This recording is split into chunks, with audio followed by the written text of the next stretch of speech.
Olá, amigos da Rádio NASP FM, você que está acompanhando o Papo Raiz. Nós estamos numa temporada aqui falando sobre o livro de Daniel e nós já avançamos para o capítulo 2. Eu não estou sozinho e nós estamos, inclusive, em 91,3 ou 91,3 para os mais criteriosos, transmitindo aqui de Engenheiro Coelho, região aqui de Arthur Nogueira. Estamos no estúdio da Rádio NASP FM, junto com os meus amigos Maison. Muito bem, uma grande alegria estar aqui novamente com vocês. Na próxima vez, quando eu falo Maison, você não deixa esse vácuo aí no rádio, não fica legal, entendeu? Vamos tentar de novo. Meu amigo Maison, ficou o vácuo. Agora meu amigo Lúcio. Olá, tudo bem? Entendeu, Maison, como funciona? É o dinamismo do rádio, entendeu? Para a audiência qualificada da Rádio NASP FM, que pode ser, o nosso programa pode ser acessado também na web, na página da Rádio NASP FM, e nós temos também agora o nosso canal do YouTube. O canal do Maison Moura tem o vídeo, né? A gente, alô, pessoal. E também na página do Facebook do programa Papo Raiz. Nós estamos agora no capítulo 2 de Daniel, certo? Esse capítulo traz a profecia, na minha opinião, mais impressionante pela simplicidade. Lembra que vocês estavam falando, acho que o Lúcio lembrou, dessa questão do livro ser uma parte escrita em aramaico e outra escrita em hebraico? Essa porção aqui é escrita em hebraico ou aramaico?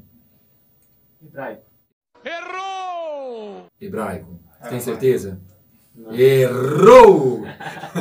É escrito em aramaico. E é muito interessante isso, porque não é uma visão de Daniel, é uma visão de um rei pagão. Deus primeiro revelou essa história para Nabucodonosor. Tudo que a gente vai estudar aqui hoje. É muito implicante isso. Porque mostra como Deus pode se revelar para qualquer pessoa. Mesmo um rei pagão, adorador de ídolos e tudo mais, ele pode se revelar da maneira como ele quiser, para quem ele quiser, e revelar os mistérios mais profundos, né, da história e tudo mais. Então, primeiro vamos só ter de novo, né? A gente vai... O foco desse capítulo é a visão da estátua. Mas tem uns negócios que acontecem antes, né? Tem uma sentença de morte aí no meio desse processo todo. Então, só lembrando, nós terminamos o capítulo 1, Daniel e seus companheiros sendo levados para a corte babilônica e sendo considerados, então, entre os sábios da Babilônia. Eram jovens fiéis, né? Jovens fiéis que Deus honrou misericordiosamente, é verdade. E agora esses meninos, eles estavam na corte babilônica. E agora eles estavam contados entre os sábios da Babilônia. Quando você fala assim, quais são os grupos de sábios do rei Nabucodonosor? Eu não sei o nome de nenhum, mas eu sei o nome de 4 só. Que era Daniel, Ananias, Misael e Azarias. Ou Beltesazar, Sadraque, Mesaque e Abednego, conforme o rei Nabucodonosor lhes chamava, né? Aí minha pergunta vai, por que essa condição de sábio na Babilônia se tornou um problema para Daniel e seus amigos? É bem interessante que eles tinham acabado de se formar, digamos assim, a faculdade da Babilônia. Sim. A gente se formou há pouco tempo. Facubabel? Unibabel. Unibabel. Na Unibabel, se formaram na Unibabel. A Agostina gostou dessa também. A Agostina está gostando dos últimos programas. Não sei porquê, mas ela gostou do Unibabel também. Vamos lá. Então agora formou lá na Unibabel, pegou o diploma lá da Unibabel. Exatamente, acabaram de se formar e quando a pessoa forma-se numa faculdade, o objetivo é trabalhar. Mas não, eles acabaram de se formar, foram achados 10 vezes mais sábios, como a gente já mencionou no programa anterior, mas agora eles vão morrer. Ô, louco. Acabaram de se formar e vão direto para a morte, por serem sábios. O rei tem um sonho e esse rei parece que é meio doido. Ele não se lembra do sonho. Esse rei parece que é meio doido, eu adorei. Ele não se lembra do sonho e quer que os caras interpretem o sonho, mas ele não fala qual que é o sonho. Então, por não saber o sonho, esses sábios serão todos mortos. Até então, o Daniel, o Beltesazar no caso, e os seus amigos não foram apresentados, não foram chamados diante do rei para dar o seu parecer a respeito do sonho. Mas os sábios que foram, eles não conseguiram determinar o que o rei tinha sonhado e muito menos falar a interpretação, uma vez que eles não sabiam o teor desse sonho, qual era o conteúdo. Agora, minha pergunta aqui, nesse contexto que o Maison falou. Como a gente pode ter certeza, que eu não tenho, se o rei Nabucodonosor realmente esqueceu o sonho, ou ele é muito mais esperto do que a gente imagina?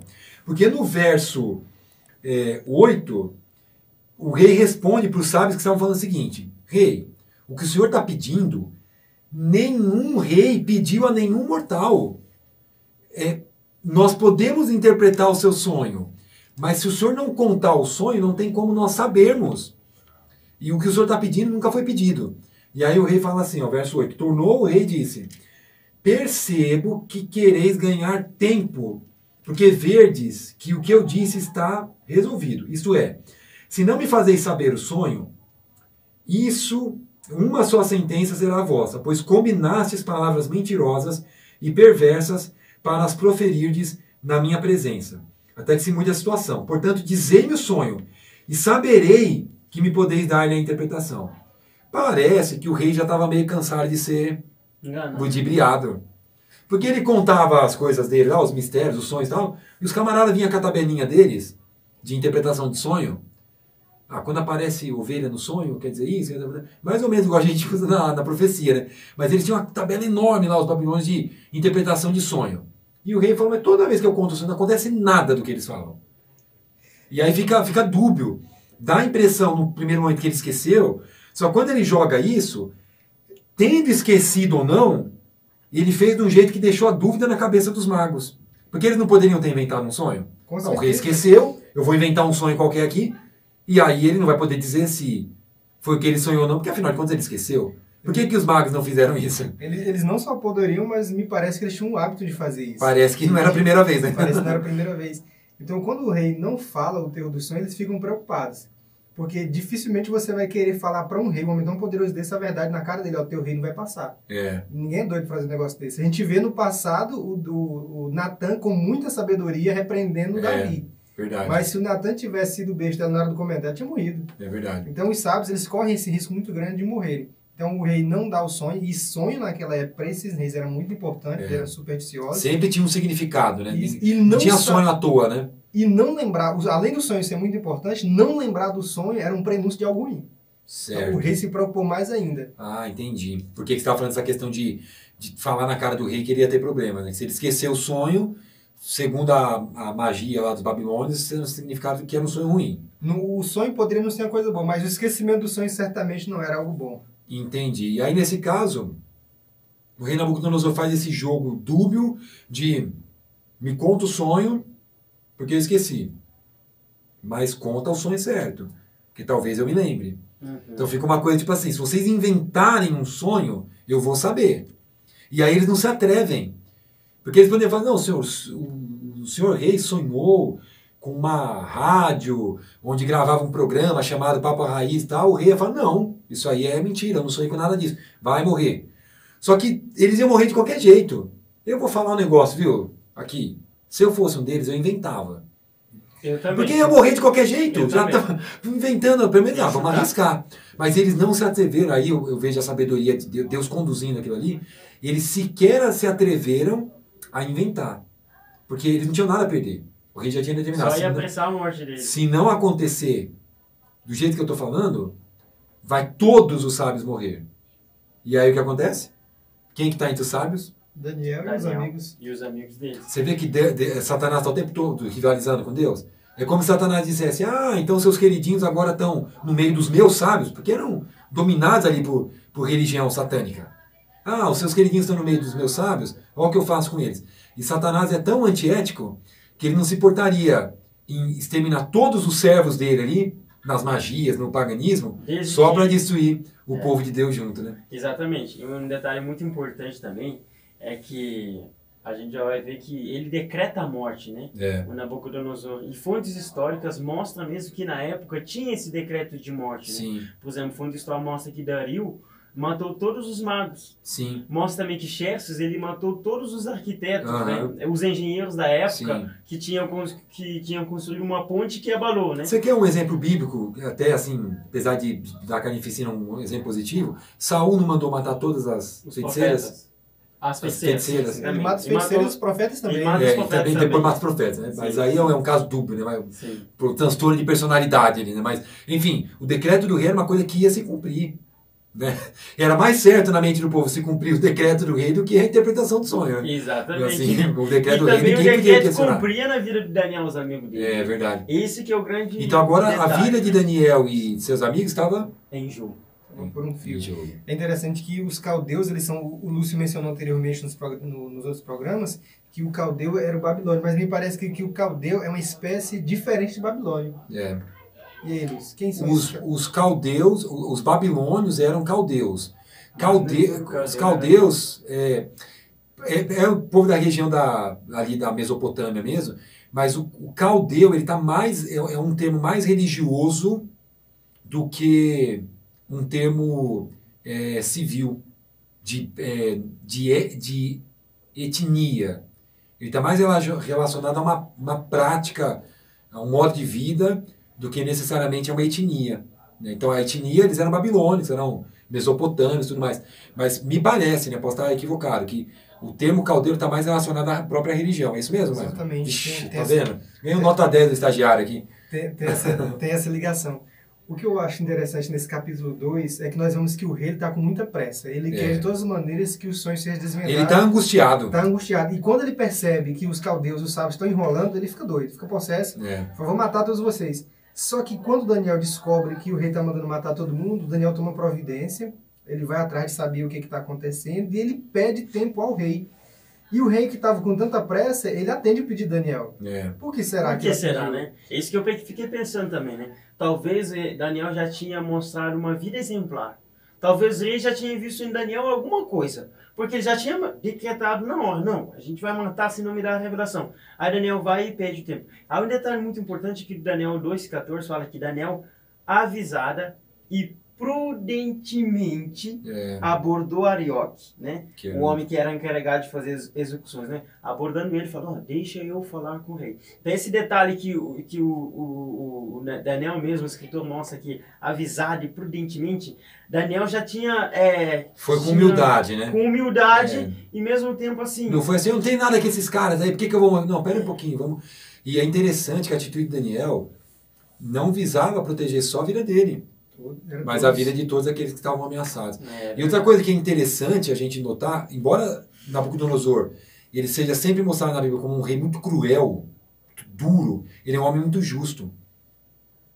Certamente Nabucodonosor não tinha a intenção de matar aqueles sábios. Inclusive porque, da perspectiva dele, se ele matasse os sábios, todos os sábios, acabava a chance dele saber interpretar o sonho. Então quando vem a mensagem de Daniel... Para Nabucodonosor também era uma luz. Primeiro, de que tinha a chance de alguém interpretar o sonho dele. E talvez ele não precisasse levar a cabo toda aquela carnificina que ele já havia determinado. Então acho que, em certo sentido, analisando o caráter de Nabucodonosor, embora um homem muito cruel, e ao mesmo tempo um homem relativamente justo dentro da compreensão dele, para ele, no fim, vai ser um alívio não precisar...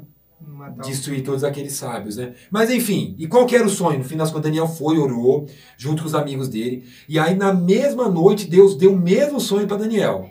E aí ele viu uma estátua, e ele conta isso para o rei, né? Falou, senhor, o senhor estava vendo uma estátua... Um detalhe bem importante é que antes, porque os magos já tinham falado, olha, rei, o que você exige é extremamente difícil, nenhum mortal pode te revelar. Só entre os deuses. Só os eles deuses não estão com a gente. Não estão entre os homens. E Daniel, quando vem também, a primeira coisa que ele fala por ele é isso. A mesma coisa. Ó, o senhor olha, pediu... O que você pediu, nenhum mortal vai te revelar. Mas apenas um Deus. O detalhe que os magos falaram que só os deuses. Daniel não mostrou, não. Há um Deus. Há um Deus no céu que revela mistérios. Né? E aí, de novo, volta aquela discussão que a gente teve na semana passada, né? O Deus que está ganhando versus o Deus que está perdendo, né? Na hora do aperto ali, quem é o Deus que vai sobressair? Nabucodonosor apelou a todos os deuses que ele conhecia. Eram milhares. Cada sábio ali representava um Deus. Eram milhares de deuses. Só no calendário eram 666. Só no calendário solar. Mas eram milhares. Cada astro tinha um número e esse número representava um Deus. Nenhum deles foi capaz de interpretar os mistérios. E aí remete, não sei, trazendo para os dias de hoje, né? Já viram aquela pessoa que não sai de casa sem ler horóscopo? Sim. A pessoa que vai... Viciada em signo, né? É impressionante, acho muito louco isso, porque o camarada nasce lá... Eu nasci no dia 29 de dezembro, e aí de repente eu tenho que me conformar que a minha personalidade E a de todas as pessoas que nasceram no dia 29 de dezembro é igual, só por causa do dia que a gente nasceu. Assim. É um negócio bizarro, mas as pessoas acreditam nisso. Isso não é novo. Isso não traz novidade nenhuma. No tempo lá dos babilônios, já tinha essa coisa de olhar para os astros, e os astros iam determinar como é que era a sua vida e tal. Os chineses, né, que criaram esse negócio de horóscopo, né? Então você tem o horóscopo chinês, que ele é diferente do horóscopo grego, né, do horóscopo ocidental, vamos dizer assim. Mas e cada um fala uma coisa, você abre o jornal, você pode ir no horóscopo, ninguém mais abre o jornal, mas você vai no horóscopo de qualquer página aí, cada um fala uma coisa. Cada um fala entendeu? uma coisa, exatamente. E aí o camarada achar que a sua personalidade vai ser afetada por causa da posição da lua, um negócio bizarro. Desde os tempos antigos. Mas não é de hoje, não é nenhuma novidade, hoje, né? Não é, não. E aí, como é que é o sonho? Então, aí Daniel louva a Deus e fala assim, ó, só Deus pode fazer isso. E ele me revelou. Você está querendo ir num sonho rápido, mas uma coisa bem importante também é que logo que o Daniel foi confrontado, Daniel não falou, ih, acabou. Ou Daniel falou, não, eu vou revelar. Ele buscou Primeira Deus. coisa, ele foi orar. Um detalhe muito importante. E ele diz isso pro rei, né? Eu creio que essa segurança de Daniel transmitiu, eu creio que a fala de Daniel transmitiu segurança ao rei. É por isso que o rei, ele dá o tempo para Daniel, ele espera Daniel. Porque, como o Daniel Macavéticas que falou, o sábado... Parabéns por falar meu nome certinho, cara. Tem que falar Macavéticas para não mas falou que é da certinho, Bíblia, parabéns, cara. Então... o Daniel mencionou que eles, os sábios, não tinham nada a perder. Eles poderiam inventar mentira. Então, mesmo eles não tendo nada a perder, eles não fazem isso. E o Daniel ele chega direto ao ponto. Ele transmite segurança diferente dos outros. Os outros parecem que estão tudo perdidos. Ele não. Ele sabe certamente o que está fazendo. E esse direto ao ponto envolve o reconhecimento de que não veio dele, mas veio de Deus. Então, primeiro ponto, principal. Quem está te revelando isso, Nabucodonosor?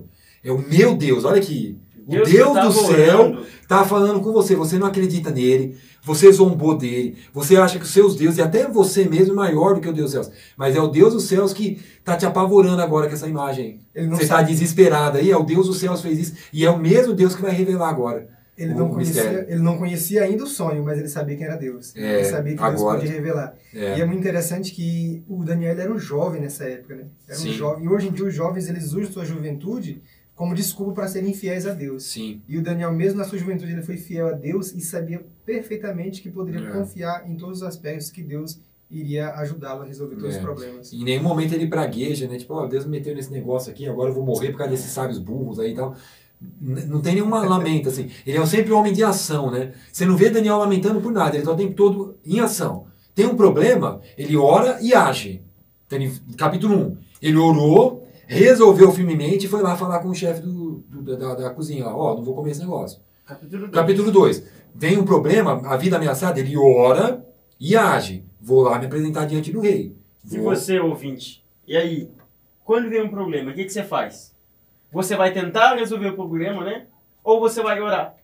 Às vezes até pessoas oram, né? É verdade. Vai, despeja tudo que tá mal nele, Sim. ora, põe perante Deus. Quando termina de orar, carrega o saco de novo, põe nas costas verdade. E vai tentar vai carregar o fardo sozinho, né? Então, legal, vamos pro som então? Agora vamos lá, que tem pouco tempo, olha só. Então é uma estátua, cabeça de ouro, peito e braços de prata, quadris de bronze, pernas, ferro e um negócio misterioso. Barro Os dois pés tinham barro e ferro misturados. E aí é um detalhe importante da profecia, porque Daniel vai dizer, lembrar o rei que ferro não se mistura com barro. E ele fala assim, tu, ó rei Nabucodonosor, és a cabeça de ouro. Olha só, Daniel já mostrou que Nabucodonosor, o reino dele, já é o quê? Ouro. Então os metais simbolizam o quê? Reinos. Simples assim. E olha só, para ficar mais claro isso que você está falando, no verso 36, então Daniel contou o sonho para o rei. Nós omitimos um detalhe aqui que é o da pedra, propositalmente. A primeira parte do sonho. E aí ele fala assim, ó. Tu, ó rei, rei de reis, a quem o Deus do céu conferiu o reino, o poder, a força e a glória. A cujas mãos foram entregues os filhos dos homens, onde quer que eles habitem, e os animais do campo e as aves do céu, para que dominassem sobre todos eles. Tu és a cabeça de ouro. Dá a impressão, no primeiro momento, que a cabeça de ouro é o rei Nabucodonosor. Mas olha que interessante. Depois de ti, se levantará outro reino inferior ao teu, e um terceiro reino de bronze. Então aqui não está falando de reis, está falando de reinos. Então, primeiro reino é a Babilônia. Na história do povo judeu, qual é a nação que subjuga a Babilônia e toma o controle? Grécia. Errou! Errou! Tá errando muito. Medo-Persa, muito bem. Simbolizada ali pelos braços de prata. Depois da Medo-Persa, aí sim, vem os gregos, né? E depois dos gregos, quem domina ali a região da Palestina? Romanos. Por que eu estou enfatizando essa questão assim, povo de Deus, região da Palestina? Por que isso é importante? Tem muita gente que estuda essa profecia e fala assim, depois da Babilônia, o próximo império mundial foi Medo-Pérsia. Por isso que Medo-Pérsia cumpre a profecia. Depois da Medo-Pérsia, o próximo império mundial, balela, não tem império mundial coisa nenhuma aí. Não eram impérios mundiais. Isso não existe, nunca existiu. Ao mesmo tempo que Babilônia dominava, haviam outras nações no entorno da Babilônia disputando a soberania. É fato que o Império Babilônico se expandiu muito, mas o que está em jogo aqui é um princípio que esbarra nos escritos de Paulo, quando ele fala assim, a profecia é para os que creem. Essas profecias, elas dizem respeito ao povo judeu. O que está em jogo aqui é o domínio. Quem domina sobre os judeus? Naqueles dias era a Babilônia. Depois, quem ia dominar sobre os judeus? Os medo-persas. Depois, os gregos. Depois, os romanos. E por aí vai. Porque o foco não é o mundo todo. O foco da profecia é para quem estuda a profecia. Isso é muito importante para a gente entender o que vai acontecer lá em Daniel 8,14, os desdobramentos de Daniel 8,14, Daniel 10, é entender que a profecia é dada para aqueles que creem. E o foco da profecia é para quem está estudando a profecia. Por que a profecia não fala da China? Por que não é mencionada? A China era um grande império nessa época. Por que não é mencionado? Porque não tem relevância nenhuma para quem está estudando. Não tinha ninguém na China estudando a Bíblia. Na China ninguém nem sabia que existia Deus. Então essa coisa é muito importante. Estudando a profecia tem que ficar atento. Quem fica com essas terminologias, às vezes assim, simplórias, e o ateuzinho lá, o camarada que não quer falar, estão falando besteira, mas não é Império Mundial. Então assim, o foco aqui é o povo de Deus. Tudo que está em jogo aqui, toda essa profecia, ela tem como foco o caminhar do povo de Deus até o final da história. Só que nesse caso, o parâmetro, o ângulo de visão que Deus está usando é um ângulo de nações pagãs e nações reinos, reinos seculares. Não tem um foco religioso. O foco aqui é mais para a mente de um Deus, de um rei pagão entender. Então Nabucodonosor é um rei pagão. Se Deus desse um sonho para ele mostrando lá os ataques do chifre pequeno contra a verdade, contra a lei de Deus, como ele mostra no capítulo 7 para Daniel, Nabucodonosor, que eu tenho com isso? Faz sentido para Mas ele. sucessão de reinos era uma coisa interessava para Nabucodonosor. Interessava bastante, né? Beleza até aí? Então Deus ele se revela dentro da cultura da pessoa que está recebendo a visão. Isso, exatamente. E aí, o que representa então? A gente falou Babilônia, Medo-Pérsia, Grécia, Roma. O que são esses pés com ferro misturado, entre aspas, com barro? Ele representa a Europa dividida, né? Certo. A partir do ano 476 depois de Cristo e vai até... Queda do Império Romano Ocidental, certo? E um detalhe muito importante, que os romanos foram invadidos por 10 tribos, né? Isso. E muitos escritores veem a ligação com os 10 dedos, né? A gente não sabe se procede ou não, mas os 10 tribos, de fato, acabaram com Roma. E aí começou a divisão da Europa, né? Sim. Agora, um detalhe muito importante é que os metais são comparados com cada reino. É isso e mesmo. de fato, é bíblico isso. Por exemplo, você vai ver aí que cabeça de ouro que representava a Babilônia, Isaías 14:4, já tinha falado que Babilônia era um copo de ouro na mão do Senhor. Jeremias 51, versículo 7, também vai mostrar isso, de fato, que há essa proximidade. A gente vai também ver os peitos e os braços de prata, que representa a Medo-Pérsia. Isso. Que a gente vai ver que eles usavam a prata como algo simbólico no sistema de tributação deles. Sim. Da mesma forma também, o bronze usado como a armadura dos gregos e o ferro que mostrava o poder esmagador de Roma. onde Roma. Ferro e Roma, né? Tá bom, legal. Traduzindo para português, ferro e Roma. Ferro e Roma. Ferro Muito e Roma, bem. né? Então, isso mostrava de fato um detalhe intrínseco, que os metais têm a ver, assim, com cada reino. É verdade. Por exemplo, a época de Salomão, que metal que a gente podia falar? Ouro, né? Ouro, que a prata nem era nada, né? Legal. Então, o metal não estava ligado apenas à glória do reino, mas a características específicas. Exatamente. Perfeito. Agora tem uma coisa que não tem metal, né? Uma coisa que não é metal que aparece. É pedra, né? Que é mineral. E vem e destrói tudo. E aí ela acerta os pés da estátua. Então, assim, no sonho de Nabucodonosor, uma pedra sem auxílio de mãos avança contra a estátua, acerta o pé da estátua, e acertando o pé da estátua, ela faz desmoronar a estátua inteira. Ele fala assim, desmoronou o ferro, aí faz na hora contrária, o ferro, o bronze, a prata e o ouro, né? Uma destruição completa dos reinos do mundo. E Daniel diz claramente que essa pedra é o reino de Deus. Que ele fala assim, todos os reinos Nabucodonosor vão passar. Babilônia vai passar, Medo-Persa vai passar, Grécia, Roma e qualquer outra nação vai passar. Mas quando vier o reino de Deus, o Deus do céu estará um reino que jamais será subjugado, jamais será destruído, jamais passará. Esse é o reino eterno. E essa informação é muito importante porque a gente vai estudar a semana que vem. Em relação ao que acontece no capítulo 3. O que é essa pedra sem auxílio de mãos? É o reino de Deus, não é um reino humano. Ele é um reino divino, é um rei soberano, um reino soberano, e é um reino que nasce no plano de Deus. Não tem nada de humano nisso, é o reino eterno de Deus. Agora, uma coisa que é importante a gente debater um pouquinho rapidamente aqui, e aí a semana que vem a gente vai retomar essa questão do reino de Deus, a questão dos pés não se misturarem, né? O ferro e o barro.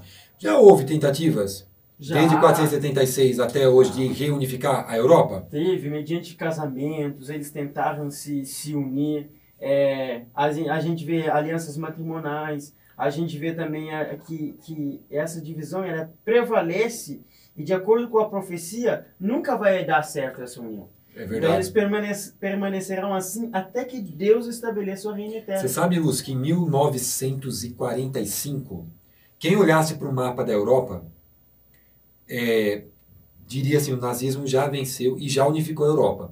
A intenção de Hitler era reunificar todas as nações europeias em torno da raça ariana e fazer então um único império ali, que ia ser o Império Nazista.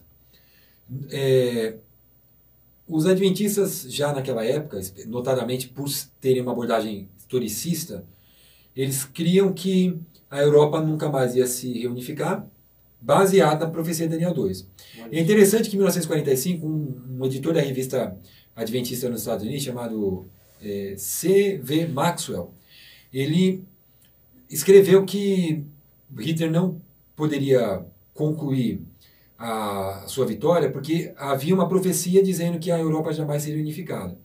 É interessante que até entre os pastores amigos dele, veio a recomendação para não publicar aquilo, porque quem olhava o mapa da Europa naqueles dias já não tinha como crer na profecia.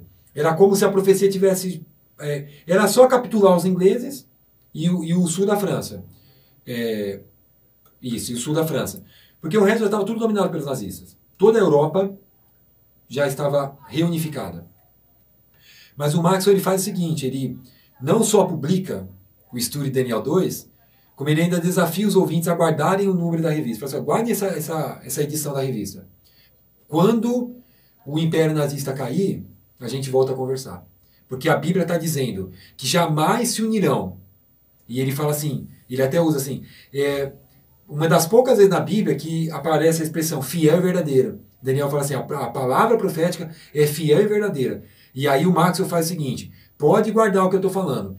Daqui... quanto tempo eu não sei, mas essa união não vai prevalecer, porque a profecia diz que não vai prevalecer. Não durou alguns meses, os Estados Unidos entraram na guerra, uniram força ali aos aliados e aos russos e acabaram com as pretensões de Hitler de unificar a Europa. Você vê a bênção. Palavra fiel e verdadeira. Né? Então nós podemos confiar na palavra de Deus e ter certeza absoluta que a profecia se cumpre. Pena que o tempo acabou, mas semana que vem a gente vai continuar estudando.